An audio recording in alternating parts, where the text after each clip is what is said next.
बिस्मिल्लाहिर्रहमानिर्रहीम। अस्सलाम वालेकुम। एक दफ़ा हज़रत ईसा अलैहिस्सलाम एक जगह पर बैठे हुए थे।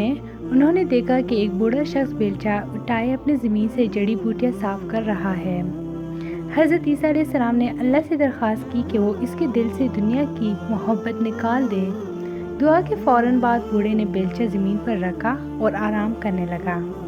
कुछ वक्त गुजरने के बाद हज़रत ईसा अलैहिस्सलाम ने अल्लाह से फिर दरख्वास्त की कि इसके दिल में दुनिया की मोहब्बत पैदा कर दे। आप अलैहिस्सलाम ने जैसे ही ये दुआ मांगी तो बूढ़ा अपने मकाम से उठा और बेलचा उठाकर दोबारा मेहनत करने लगा। हज़रत ईसा अलैहिस्सलाम उस बूढ़े के पास गए और पूछा, तुमने बेलचा एक दफ़ा ज़मीन पर क्यों रखा और फिर तुमने दोबारा क्यों उठाया? बूढ़े ने कहा, मैं काम कर रहा था कि मेरे दिल में ये ख्याल पैदा हुआ कि मैं एक बूढ़ा शख्स हूँ, कहाँ तक मेहनत की ज़हमत बर्दाश्त करता रहूँगा। मुमकिन है कि मैं अभी मर जाऊँ तो ये मेहनत मेरे किस काम आएगी। ये सोचकर मैंने बेलचा ज़मीन पर रख दिया था।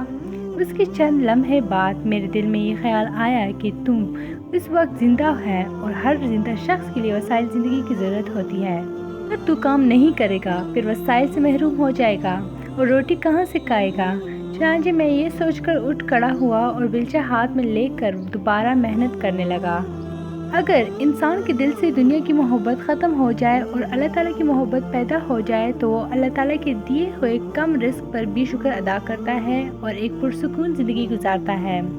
जबकि अगर दिल में दुनिया की मोहब्बत पैदा हो जाए तो उसके दिल में लालच बढ़ता ही जाता है और वो कभी पुरसुकून ज़िंदगी नहीं गुजार पाता।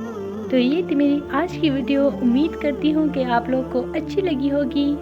चैनल को लाइक, शेयर एंड सब्सक्राइब ज़रूर करें। Stay tuned for more. Thanks for watching.